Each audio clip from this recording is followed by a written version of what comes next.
Welcome to Infant India's Education World. अस्सलामुअलैकुम बच्चों, कैसे हैं आप? उम्मीद करती हूँ खैरियत से होंगे।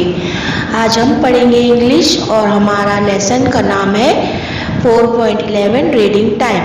Read the following words, choose any 5 words, draw a picture using the words you have chosen.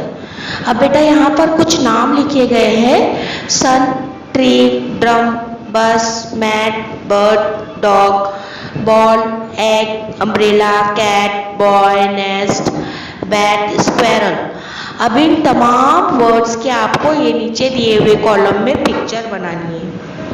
अब नेक्स्ट क्वेश्चन दिया है B, now tell your friends about your pictures. अब जो पिक्चर आपने ऊपर बनाई है उसके बारे में अपने दोस्तों के साथ डिस्कस करोगे कि आपने पिक्चर कैसे बनाई है। अच्छा बच्चों, अब मैं उम्मीद करती हूँ ये लेसन आपको अच्छी तरह समझ में आ गया होगा। अल्लाह हाफिज। Please subscribe the channel and press the bell icon.